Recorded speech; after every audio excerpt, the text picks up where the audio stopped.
before you press play on another round of hide and seek. Scary plugin has a warning. These stories are real.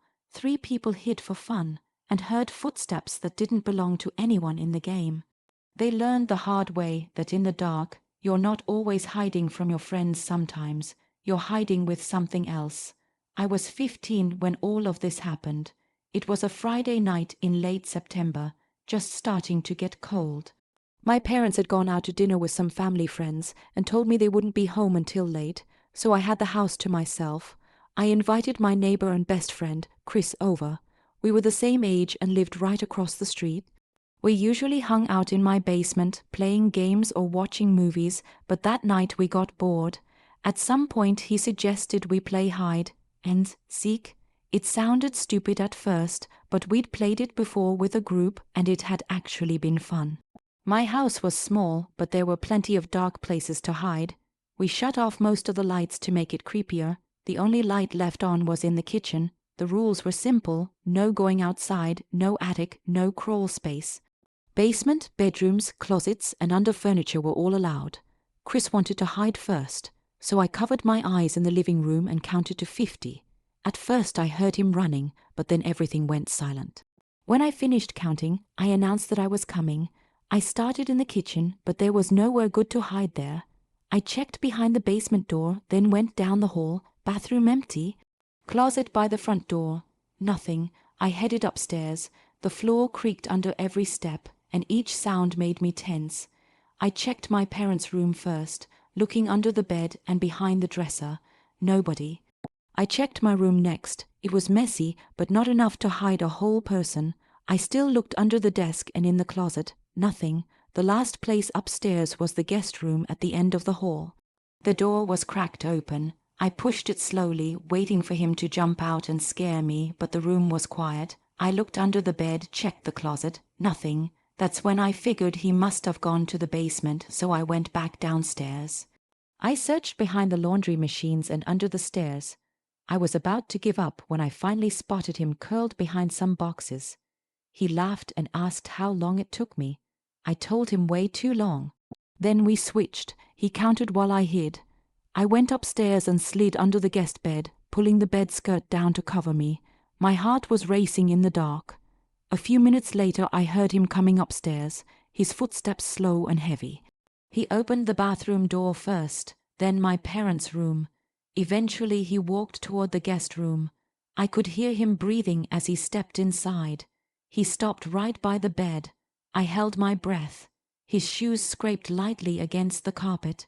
And then silence, a long silence. I thought he'd figured it out and was about to rip up the bed skirt. But he didn't. He walked out instead. I waited a few more minutes, expecting him to call out that I'd won, but the house stayed too quiet. Finally, I crawled out and went downstairs. I expected to find him on the couch, but he wasn't there. I called out that the game was over. A voice answered from the basement, saying he was down there. I assumed he was messing with me. I walked to the basement door, opened it, and shouted down.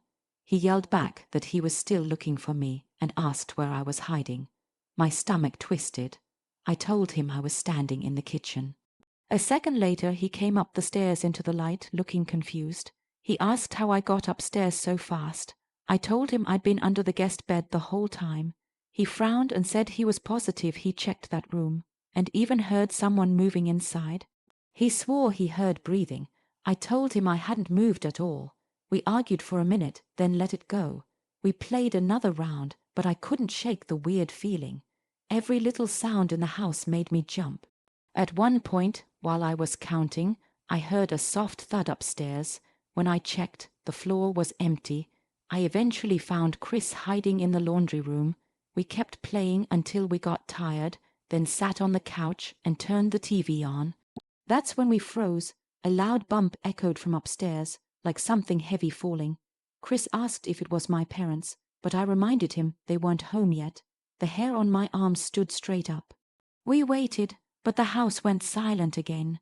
Chris said maybe something slid off a shelf. I wanted to believe that, until we both heard it clearly. Slow creaking floorboards. Someone walking down the hall upstairs. We stared at each other without moving. I whispered that maybe we should check. Chris shook his head, then said if someone broke in, we couldn't just sit there. I grabbed the fireplace poker and told him to stay behind me. We crept up the stairs, every step groaning under us. At the top, I pointed toward the guest room. The door, which had been cracked open earlier, was now completely closed. We froze again. Then from behind the door came a sound, a slow dragging, like fabric sliding across the carpet. Chris whispered that we should leave. I wanted to, but fear and curiosity held me in place.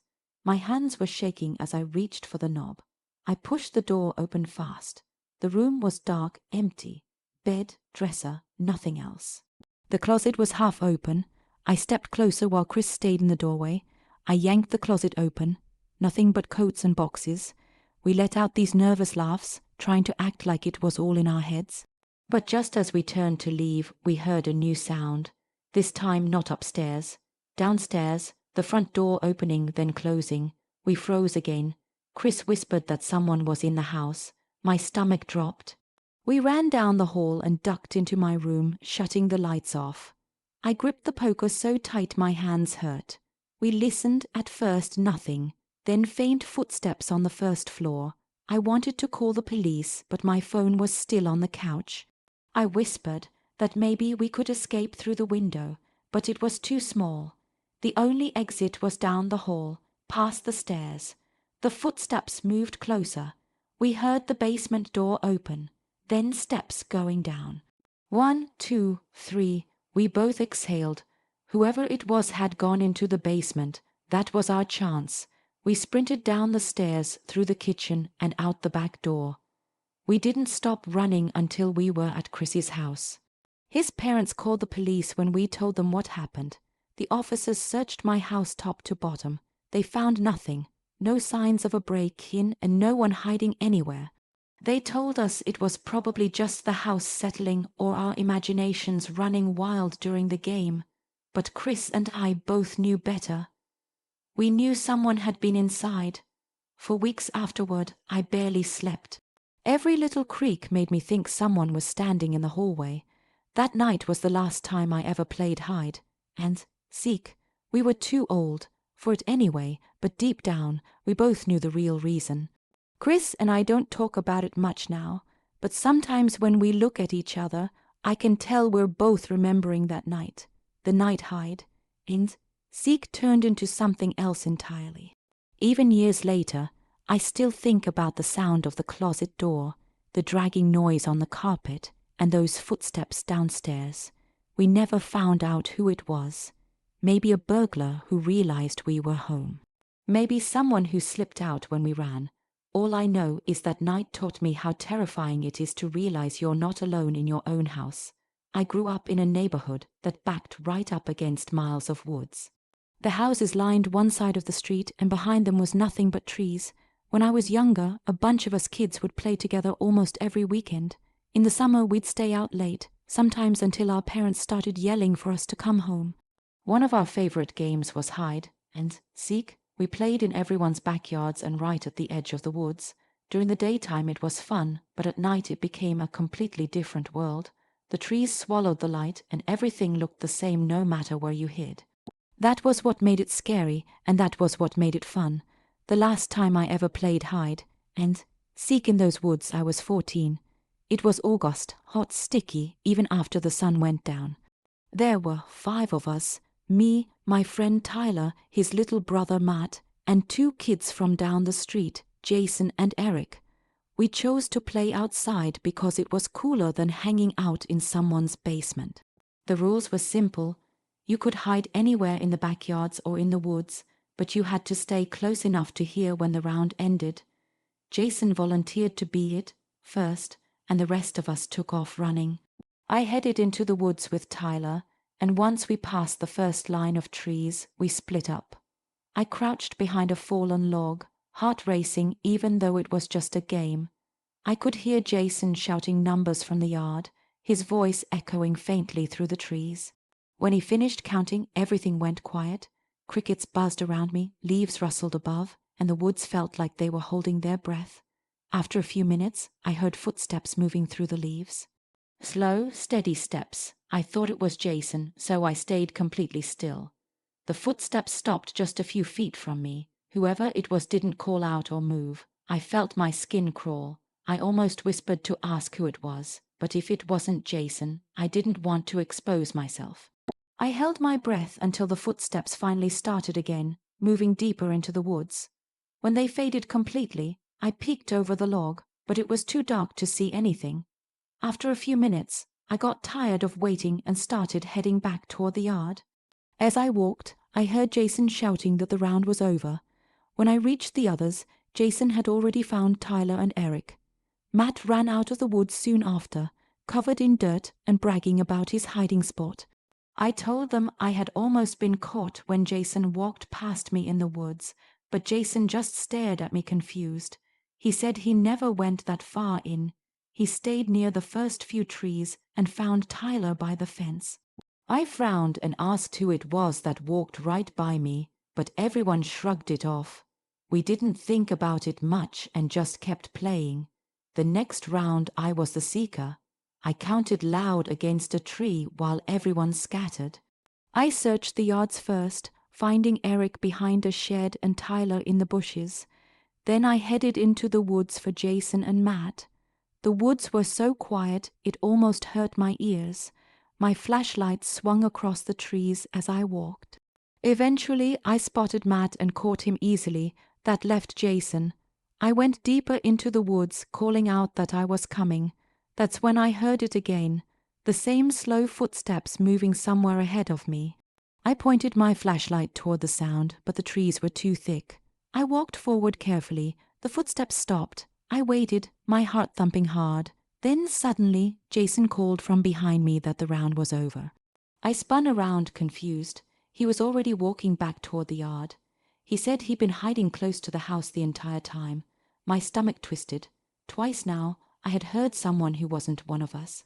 I tried to shrug it off as an animal, but the steps had sounded too heavy, too human.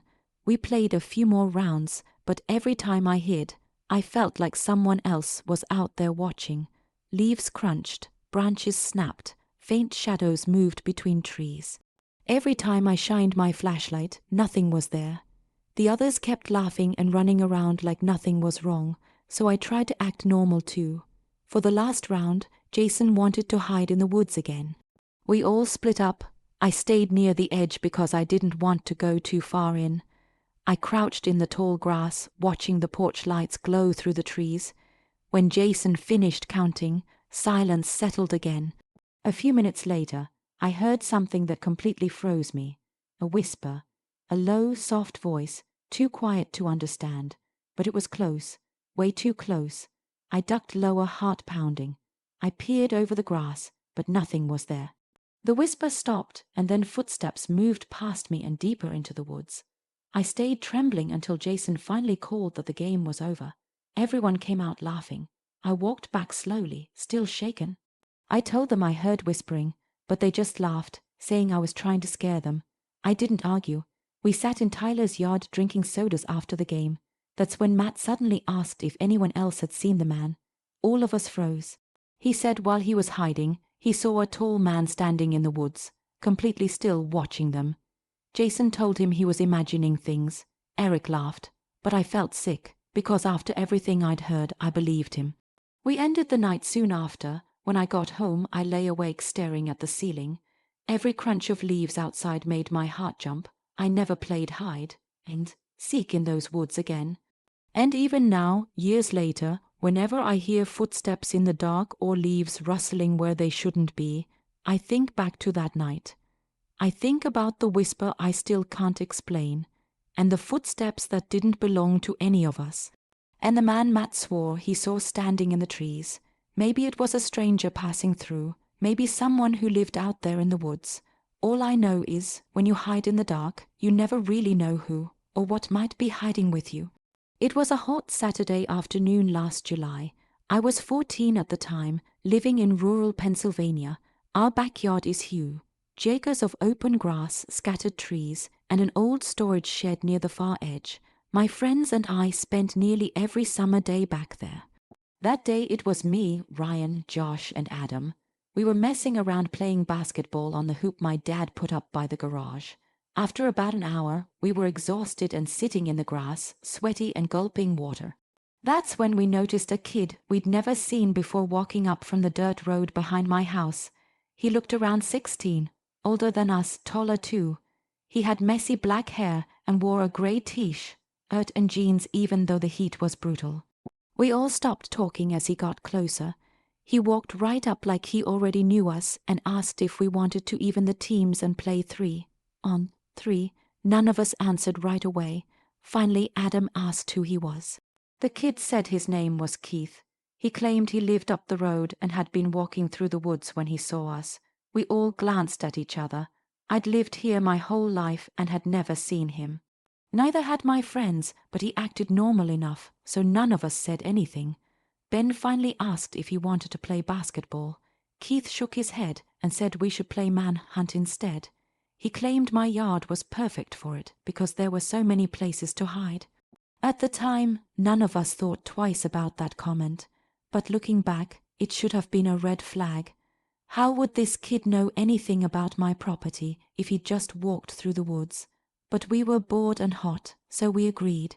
Manhunt sounded more fun than standing around in the sun anyway. We split into teams, and Keith immediately volunteered to be on the hunting team.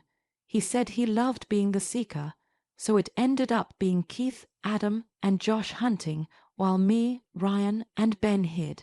Adam kicked a soccer ball to signal the start.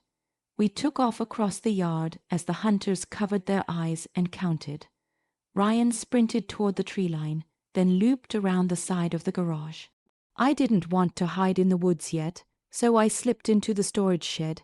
It always smelled like gasoline and old lumber. I found a stack of folded tops in the corner, crawled underneath one, and went completely still. I stayed there for at least 10 minutes, but it felt like an hour. No footsteps, no voices, nothing. I started wondering if the hunters had given up. Then the shed door creaked open. Before I could react, the top was ripped off me in one fast motion. I guess it was too obvious of a spot. Adam stood there smiling. I laughed it off and followed him back to the patio. A few minutes later, Ben showed up, caught too. Eventually, Adam and Josh came back as well. But Keith didn't. At first, we didn't say anything. Then Josh asked where he went. None of us knew. We waited about 10 minutes, expecting him to show up any second, but he never did. Adam finally shrugged and said maybe he was just some weird kid and left. We all agreed, though it still felt strange that he'd wander off without saying a word. When the others went home around sunset, I headed inside. That's when I noticed something odd near my bedroom window out in the yard, a piece of rope lying in the grass. It was dirty and weathered, like it had been outside for months, but I knew it hadn't been there earlier. I picked it up, tossed it aside, and tried not to think too hard about it. But the first person who came to mind was Keith. I told myself I was overreacting, but later I couldn't shake the feeling he'd gone inside the house at some point. My dad usually left one of the side doors unlocked during the day. I walked through the house checking closets and under beds. Nothing. Eventually I got ready for bed around 11 p.m. I lay there scrolling on my phone when I heard something. Soft footsteps outside my bedroom door. I froze. My dad sometimes got up at night, but he always coughed or shuffled loudly. This was silent. I called out for him. No answer. The footsteps stopped right outside my door. My heart was pounding so hard it hurt. I stood up quietly and locked the door. I stared at the handle, waiting. After maybe 30 seconds, I heard the front door shut. The sound echoed through the whole house. I bolted straight to my dad's room and shook him awake, panicked. He didn't doubt me. He grabbed the shotgun from under his bed and told me to stick close.